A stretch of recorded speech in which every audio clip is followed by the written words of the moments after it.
Hello and welcome to another scintillating episode of a Hedge Fund Huddle. I am your host, Jamie McDonald. As you well know by now, we are the podcast that dives a little deeper into the hedge fund world. And today, it's no different. In this episode, we're going to be looking at hedge fund trading as it relates to fixed income and bonds. And I think it's worth mentioning, even at this point, that when most people think of hedge fund strategies, they typically think equity long short. At least historically, that was very much the case, and it was the world that I was in. But increasingly, more multi-strats are appearing. More is being done in other asset classes like currencies, commodities, and of course, credit. So today we're going to examine that trend and specifically the role that electronic trading is playing in it. So let's talk a little bit about this evolution. And I'm thrilled to say that I have two experts on the topic to help me do exactly that. Firstly, we have Roderick Joniaux, Product Manager of European Government Bonds at Tradeweb. Rod, welcome to the show. Hi, Jamie. Thank you for the invite. David Rickard, Global Head of Fixed Income Trading Workflows at LSEG. David, also welcome to the show. Thanks, Jamie. Appreciate the time. Good. So guys, for the few people who don't know who you are, who may be listening, what I'd love to do is start by asking you how you got to where you are today, a quick synopsis of your career so far, but also why did you make the decisions you made? Like, what interested you about this world? And perhaps, Rod, we can start with you. Yeah, thanks, Jamie. So I guess take a step back. You probably will hear it during the podcast, but I've got a French accent. I'm born in France. I moved to London about 14 years ago, and I've been at Tradeweb for about 12 years now. That does make me feel actually quite old. So I started my career in an American bank in London in trading of government bonds. And here at Tradeweb, I look after the European government bonds as well as supranationals and covered bond products in London. I first moved to trading as I was interested in kind of macro environments and in rates in particular, but also in tech. And I got this opportunity at Tradeweb 12 years ago, as I said, to work for one of the leading fintech at the time, leading trading platform, and to contribute with my experience as a trader to Tradeweb. And I guess a lot of the people here in my company are ex-markets people, whether on the buy side or on the sell side. We're here to help come up with solutions to trading workflow for clients. As we are ex-market people, we've got inside knowledge on how it works on the trading desk as well. And could you talk a little bit about your specific role today, Rod? Yeah. So as product manager in government bonds, I guess our typical day is first and foremost to make sure that our clients, both buy side and sell side, can connect effectively to our platforms, can trade all around the clock, all around the world, and really to try to improve their trading workflows and to, I guess, solve their pain points and challenges that they might have when trying to trade an asset classes, in my case, electronic government bonds and supranationals and covered bonds. And yeah, we partner with clients and both dealers and the buy side as well on that front, and to make sure we come up with the right technological advancements. And try and keep up with the number of tweets that seem to come out on a almost minute by minute basis. David, same question to you. How did you get started in this business and how did you end up where you are? Believe it or not, it's funny to hear Rod say he feels old. I'm 25 years, I think, now in the business. And for me, I came out of university, I did an economics degree. I really had a passion for markets and an interest. And I was fortunate enough early on to break into the front office and start working as a trader for Bank of Ireland in Dublin back in the early 2000s. I moved on from there to trade across interest rate markets, FX markets, primarily sterling, but also euros and dollars. Then kind of midway through my career, I had a little bit of okay, what's next? Where do I go? Do I want to keep doing this? And I managed to pivot into more product management, product strategy for electronic trading. Went to work for one of the big brokers. I spent some time in the US, came back to London. And then in the last few years, I've joined LSEG, running our fixed income workflows business. So moved away from my early days of trading, now managing a software business effectively, which sell tools, data, analytics for the front office. So David, that move away from sort of frontline trading more towards, product structuring and management, was that stress related? Like, I just don't want to be so pressured all the time. Or was it just, it was just product structuring became more interesting for you? What drove that change? I think a few things really. The market had changed very dramatically from when I started. if you think early 2000s, this is before the great financial crisis. This is before all the bailouts we saw. This is before heavy regulation. So that world for sell-side trading, prop trading, flow trading is very, very different than the world we have today. And we're going to talk about some of this in terms of electronic trends. And I found that evolution quite challenging from a personal performance point of view in the markets. The markets had changed a lot from the early days when I traded. Then in the latter half of my trading career, I moved to a prop trading firm. I was working in Chicago for some time, and I found that, very grueling at times, not so much emotionally stressful, more physically stressful, I guess. You could often be trading 22, 23 hours a day. And there was fascinating moments to it, but it did lead me to question, is this long-term sustainable? Is this really what I want to do? And then when I looked around the industry and thought, well, what else could I do? I liked the idea of moving more into kind of a business owner role. And I was lucky really with my network and the opportunities that came along that I've kind of ended up where I am. I guess that's the short answer. But no, for me, it's particularly an interesting story because I think there'll be people listening who will enter trading in a market that's so different now than it was when they started. And some markets just aren't suited to everyone. And being able to be adaptable and flexible in your career, is an important thing to understand. So, Rod, I wanted to come back to you. You said when you started at a large American bank, you were trading government bonds. I really want a kind of a very quick 101 of what trading government bonds was like back then. And then let's talk about the dynamic change to where we are today and the evolution of electronic trading. Yeah, good question, Jamie, actually. So when I was a trader, I was on part of a trading desk, the government bond trading desk.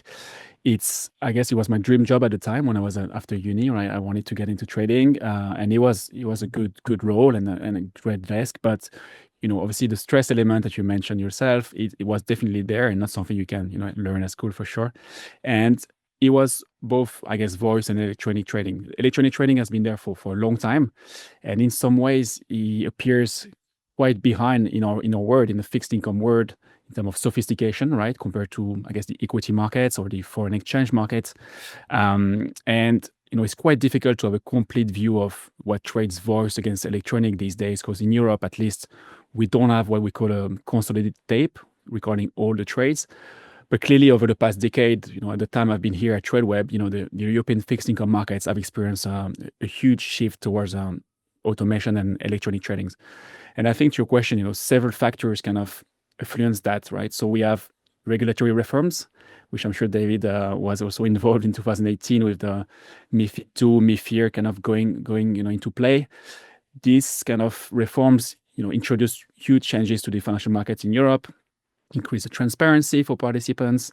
And that's really when we saw a lot of players come into play into trading electronically, right? New clients, new type of clients trading electronically. And I know we're going to speak about hedge funds, obviously. That's definitely one of them. Really because they notice the advantages, right, of trading electronically, whether it's the straight-through processing that is out there now, whether it's transparency elements. So that was definitely the first, I would say, aspects of what has increased that transition.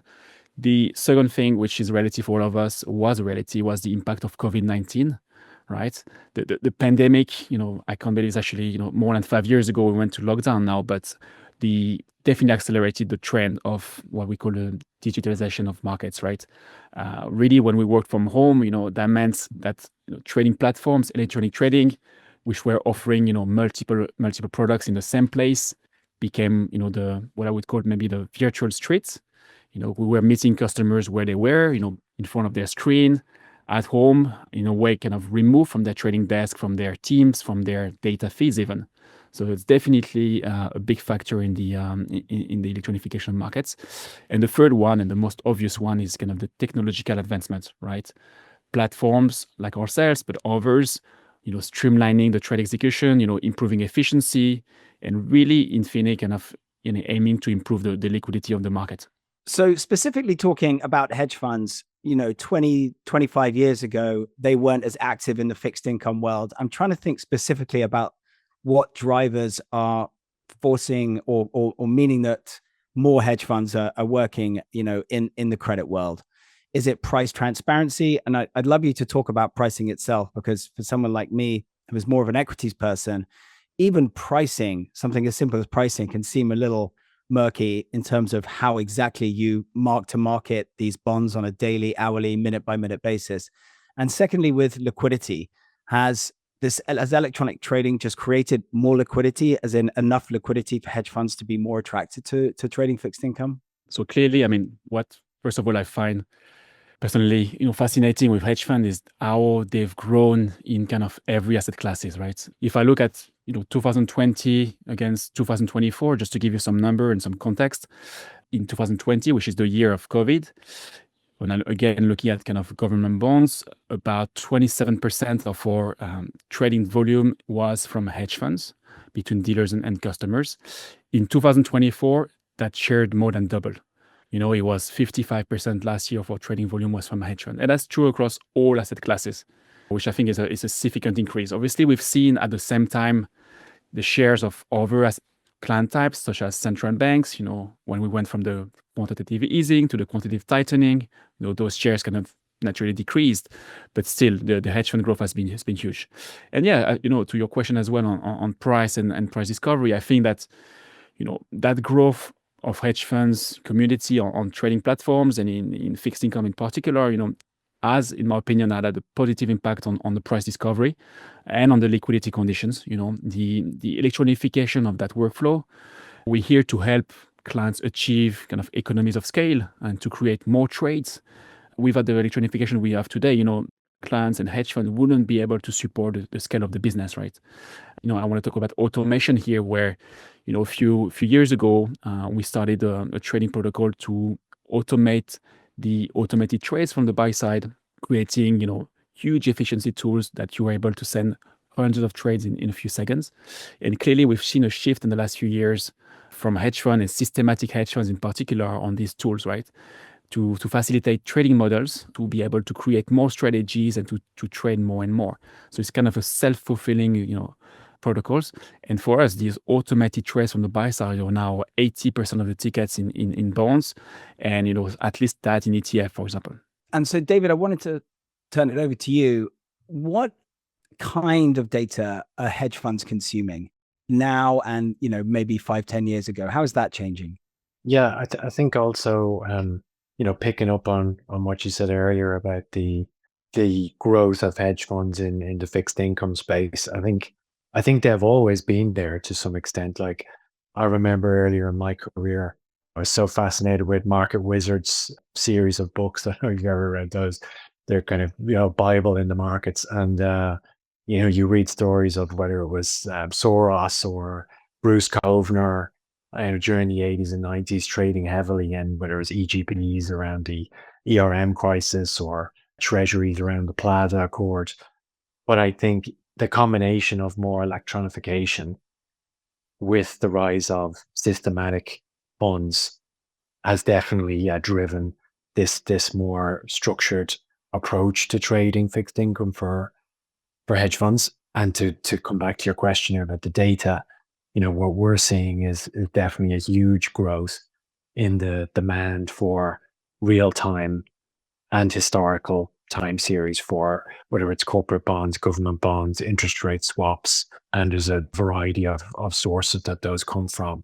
And why do hedge funds need those? Quite simply, to model their trading expectations, to mark their books at the end of the day, to help out risk departments who are trying to ensure that the fund doesn't take too big a footprint in a particular market, or ensure that they're compliant with their risk limits at the end of every day. So it's now increasingly at a lifeblood, I think, of a lot of these, particularly systematic hedge funds. And David, what about execution? If I'm right, the different ways that execution takes place, RFQs, click to trade, CTTs, how is that changing and evolving over time? Well, let's again take a step back. These modes of execution didn't exist 15 or more years ago. Like Tradeweb, for example, is over 20 years old now, I think. And I remember early in my career trading on Tradeweb, but it was rare at the time. It was not. And as Rod said earlier, this push for more regulation, transparency, whether it's the Dodd-Frank Act in the US and the rise of the SEFs or MiFID in Europe really accelerated electronic trading. And then it was a question of, okay, well, how do you trade electronically? How does that differ from voice trading, for example? And RFQ in particular has become, often the dominant mode of trading in fixed income, whether it's government bonds or interest rate swaps or some credit, quite simply a request for quote for those people who are not as familiar with it. And there's some different flavors to that. Then also central limit order books, which will be more familiar for people coming from the equity space, where you do have almost like a lit market, as we say, where you can see the depth on the bids and offers on each side of the price. And it's almost like an exchange. It's not an exchange, but it's similar to an exchange. And I think that those two protocols continue to be pretty much the dominant forms. Now, there's, like we said earlier, there's some different flavors around there, whether it's trading at the end of the day or trading around a particular event. But I think those continue to be the two main kind of electronic protocols that seem to appeal most widely. When you talk about voice broking, obviously this is prices being quoted over the phone. Does that mean 10, 15, 5 years ago, it was more of a relationship business? If you were a certain client, you would get better pricing. And now that it's moved more electronically, that increases the transparency. You can't really give a better price to a certain client because of who they are.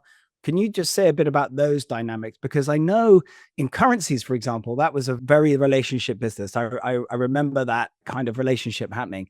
And I'm just wondering, as we've moved more electronic, has it become less of a relationship, personal business between client and sell side? I think overall, yes, is probably the answer. It has become less a relationship business. However, we have to think about there's different segments in the market.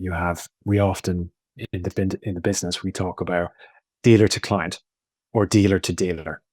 So let's think of those two segments for a second. And then within dealer to dealer, for example, it's predominantly still a voice driven market in many fixed income instruments. And there's often a broker involved. Why is that? Well, generally the trade size tends to be a lot higher in dealer to dealer to dealer to client. The bigger you trade, the more information you're giving away effectively in that trade, the more sensitivity there is around the trade. The bigger the footprint you're leaving in the market, the potential to move the price in an instrument, especially if it's not very liquid. So relationships are always going to be stronger and more needed in that area because it's not as simple as just clicking a price on a screen. In the dealer to client space, that dynamic still exists, but there's a huge tail of clients who really trade generally smaller size tickets relative to, those bigger dealer to dealer clips. And as a result, there's less information leakage, there's less sensitivity around the trading price, there's lack of a footprint in the market. And they naturally lend themselves very well to an electronic trading venue or frequent trading. So I think it really depends on the instrument, the client type, the size of the ticket. And one of the factors we're seeing in the trend of electronification is a decline in the average trading size because it is encouraging more electronification if you're trading in smaller clips. Rod, let's go back to when Tradeweb began. David was just saying he remembers trading on Tradeweb 20 years ago. So, how big a player was Tradeweb in the market then? Just to give us a sense of how big it is now. For example, use the European government bond market as an example. And I noticed you've made, a few acquisitions over the years as well. So it'd be just good to know, what the journey of Tradeweb has been to today. You're nearly right, David. It's just over 20 years now. But to take a step back, right, we've been, I guess, created in 1996. So it's a while back. We actually launched our first electronic trading platform in the US in 1998 with the US Treasury markets. And then we opened a London office and we created the first product traded electronically in Europe, which was European government bonds in October 2000. So it's It's going to be 25-year anniversary in October 2025 this year. So I make sure to invite everyone. It's been a long journey. And since then, since we started, we obviously continued to innovate. We've been offering a multilateral dealer to customer marketplace in the rates business, first of all, as we're talking here, to institutional clients, to retail clients in the US as well. And that's across cash, derivatives, repos. And then we entered other asset classes like credits, corporates, and emerging markets, even equities and ETFs, or big marketplace for us today. And we have also a dealer-to-dealer offering, as David was referring to, under our Dealerweb umbrella. And we expanded it geographically as well. So we had then offices in Asia, including in China, and then more recently in Australia. Jamie, you referred to an acquisition here with Yield Broker last year, and also in the Middle East now. So it's definitely been a journey. And I think it's important that, we were created in 1996, so that when our founders, launching that company, they opted to use internet, as the backbone of the connectivity. And at the time, I was not really in the market yet, but at that time, I don't think the futures of internet was, set in stone and certain, right? So it was a leap of faith in some extent, and obviously it proved successful. And then I would just add that, since we started, obviously we've experienced all kind of market circles. Obviously, right now the environment is pretty volatile, and we witness, the evolution of both the buy side, and we're talking about hedge fund here, but also the sell side. I would say that our success along the years have really been led by clients as well, becoming more sophisticated, investing in more technology, and hedge fund is definitely the kind of, clients that are doing that. But Rod, I did want to pick up on how creative you can be in terms of types of trades, and we'll come on to that in a second. But you talk about your day-to-day now. Could you just give us an example of your day? And I think people will be interested to hear how you consume your news, what kind of news is important to you, when the day starts, the kind of conversations you're having with clients. I totally understand you can't go into specifics with certain clients, but the kind of conversations you're having now, because we are in a very fast moving market, a very volatile market. I read today, that Trump can tweet up to 200 times in a day. I also read today that Trafigura are pitching to try and increase the trading hours of certain commodities just so that markets can be open that when Trump is tweeting. So I'm just interested what your day's like today, what kind of conversations you're having, how are your clients coping with this volatile world? I will start by saying, that obviously we are mainly Tradeweb, a dealer to customer secondary platform. So we're not really involved in the primary markets when the bonds are being issued. In my word, we hear from the gray market, so when the bond is about to be issued to the secondary market. We here to really, as I said before, right, make sure all our clients, and that's hundreds of thousands of them, and our market makers, which can be different type of firms these days, can connect and can trade. So that's a big part of our day, right? Making sure that the connectivity is there, that our production environment works as it should. And given the fact that, as I said, we've got, tens of products now on our platform, it's becoming, more and more tricky. The growth I mentioned earlier about the growth in number of trades, if I compare again 2020 against 2024, the number of trades executed in government bonds has more than doubled for us only in the last 4 years, when we were a 25-year-old product. So really the growth has really accelerated, and that growth in tickets and in volume really doesn't come without any challenges, both for us, for the buy side, and for the sell side. So that's definitely one of the big parts. And when it, in terms of conversation that we have, obviously we as I said, we have a lot of ex-market people, so we are hoping that we understand the market pretty well. We talk to buy side and sell side at the same time, trying to again solve their pain points. And really, what I would say is, different players on the buy side and sell side, have different mandates, want to speak about different things. They've got different needs, which we're here to try to solve, and also different pockets, right? We see very different degree of sophistication, even given, within a given client segment, for example, hedge funds. So, there's actually an analogy I really like between technological innovation and evolution. Our head of international business showed a video in a conference a few years ago, which was showing Ayrton Senna on the left of the screen driving the Monaco Formula One track in 1990, so a while back, and Lewis Hamilton on the right side driving the same track in 2019. And basically, that analogy showed that, Senna head was wobbling, the wheel was really hard to turn around, and clearly the car was moving a lot, clearly driving a pure race car. And on the right side, Hamilton's was super stable, the car was not moving, and it was even going even faster. So he was driving a car, but also a computer with a ton of buttons on the wheel. So that really showed, the technology advancement and how it's evolved over the last few years. And now not only drivers, but traders on the buy side and sell side are in completely different new roles than they were, a few years ago as well. I like the idea of Tradeweb being analogous to Lewis Hamilton's car. It's just, the perfect machine to get yourself around the course. Rod, one more question to you on the kind of information requests you get from hedge fund clients. Do they want raw data sets? Do they want the raw numbers so that they can go away and do their own analysis about what's moving in the market? Or do they want you to basically opine and produce, research based on the data you're seeing? What's more preferential for them? Yeah, I think that's a good question. I would say probably the former, right? Hedge funds, as I said, they've got a lot of technology means on their side, so they can analyze data. They have a lot of people. We've seen a big move from the sell side traders to the buy side and hedge funds in particular in the last few years. So I would say more in terms of raw data. But again, we don't really dictate the client's needs or what they want to do. We're here to really listen to try to develop solutions and data sets that could fit them. So maybe to go above and beyond the just execution platform that we were and that we still are. So in terms of data and what they're asking for, to David's point earlier, I would mention first of all for me the importance of reference data. We've seen Tradeweb and LSEG partner together a few years ago to create some data sets, namely the Tradeweb FTSE closing prices for UK government bonds. Basically, in 2017, the Debt Management Office in the UK decided to choose a third party to create closing prices, and we won that tender with FTSE Russell. And those prices are important data set in the market and for hedge fund as well. We were not only now in the gilts market, but in treasury space, in the government bond space in Europe as well.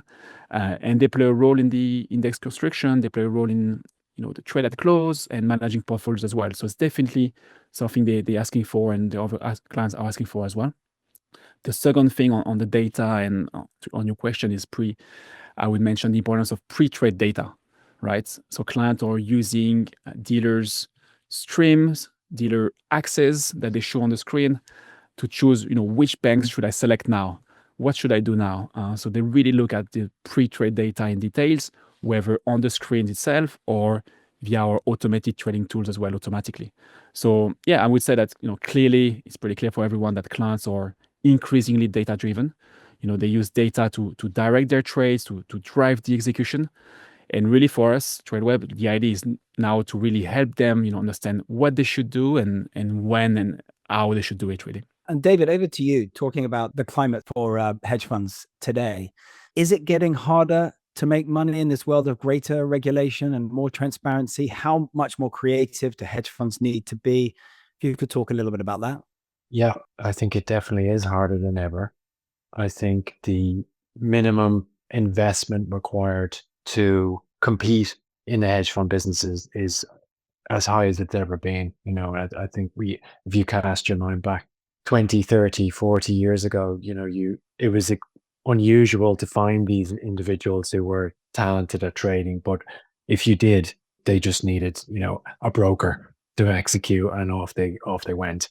Nowadays, I think, there's generally a team of quants backing up a lot of the portfolio managers on the buy side and the hedge funds in particular.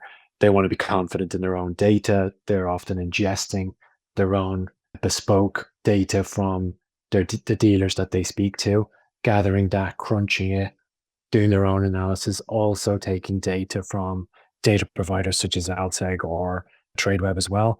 So I think that bar is hotter than it's ever been. And I think the speed at which the markets trade and this push towards making all markets now, it seems, want to move towards a 24-hour, 23-hour model, similar to what several futures markets did many, many years ago. That push as well is making it more competitive than ever, because to stay on top of the news cycle, You've got to move more quickly. You've got to be able to arrange and organize data more efficiently. Again, the days when you could just read through the FT or some key research and be good to go, like that's not good enough anymore.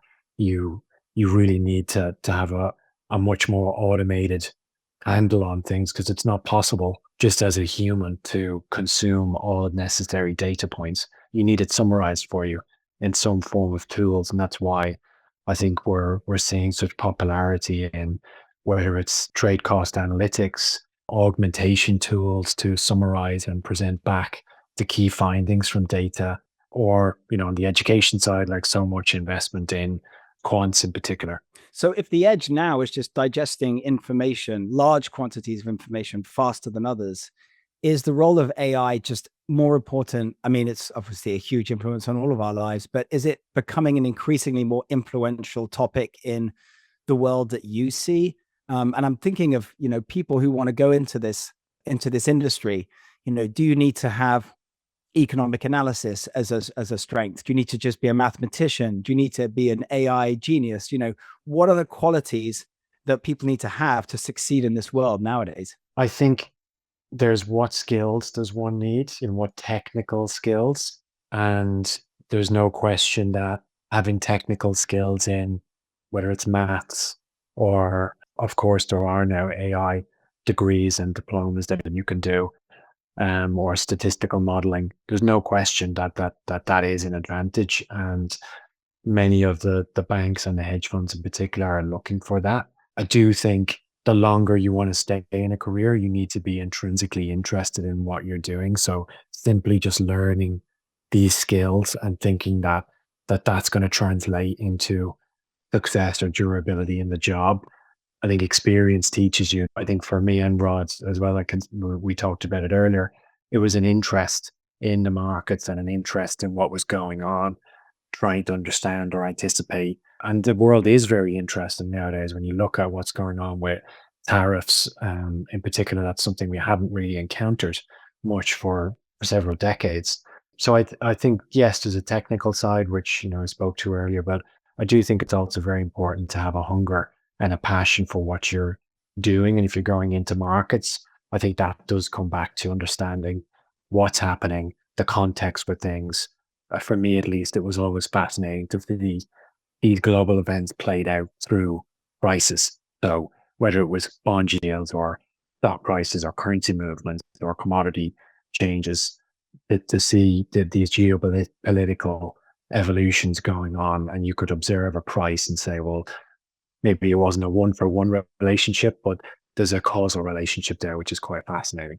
And a question to both of you about the direction that hedge funds today are going in. There seems to be an increasingly large hunt for talent, or at least a competition for talent right now. I mean, every hedge fund out there is looking for people with track records.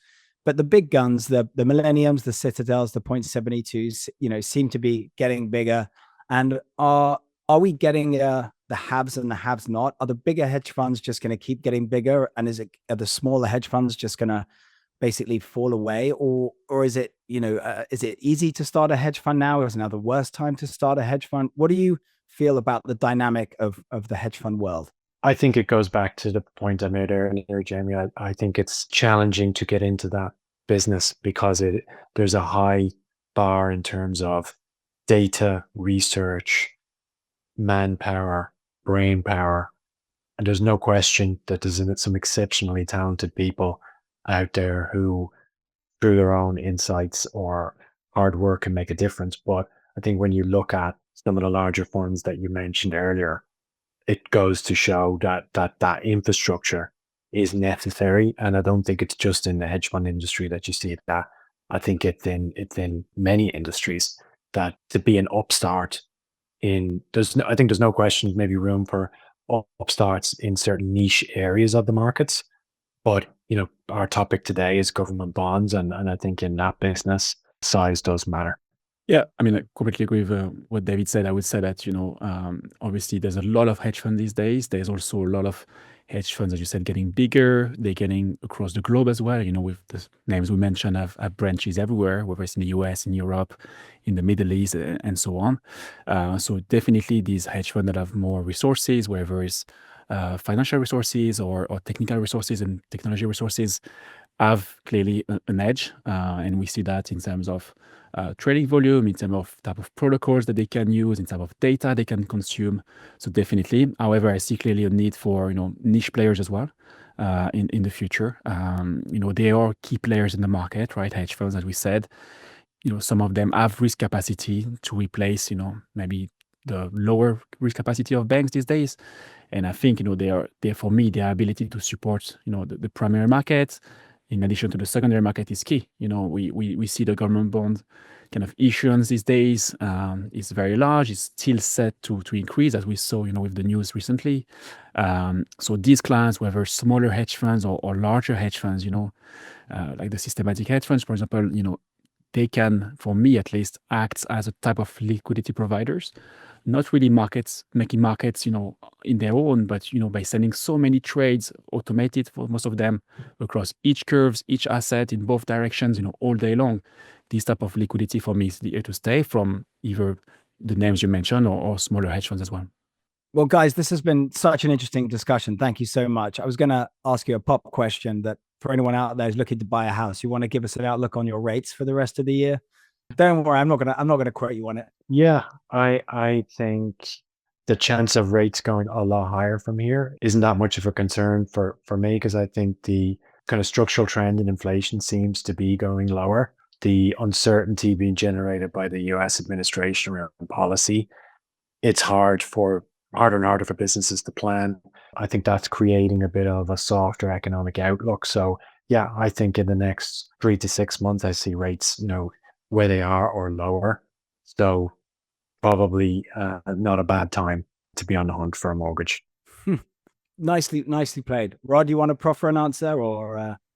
Yeah, I mean, I would love to know what the future holds. I'll be able to do something about it. But yeah, I mean, I've got the same view of David, I think, and probably of most players in the markets as well.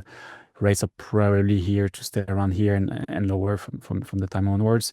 Personally, I would love to overpay my mortgage as much as possible still, but I think the rates are probably around here and slightly lower for the rest of the year.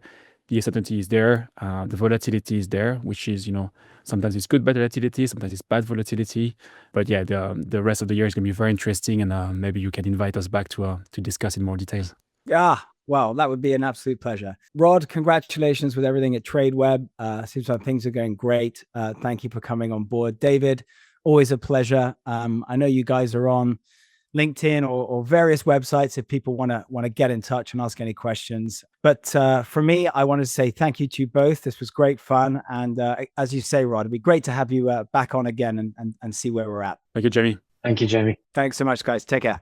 Available wherever you are, LSEG Workspace is your personal ecosystem of insights, news, and analytics built to augment your trading workflow and streamline your tasks. Find out more on lseg.com. Thanks once again for listening, everyone. And please, as usual, give us a follow, like, or subscribe wherever you get your podcasts. The information contained in this podcast does not constitute a recommendation from any LSEG entity to the listener. The views expressed in this podcast are not necessarily those of LSEG, and LSEG is not providing any investment, financial, economic, legal, accounting, or tax advice or recommendations in this podcast. Neither LSEG nor any of its affiliates makes any representation or warranty as to the accuracy or completeness of the statements or any information contained in this podcast, and any and all liability, therefore, whether direct or indirect, is expressly disclaimed. For further information, visit the show notes of this podcast or lseg.com.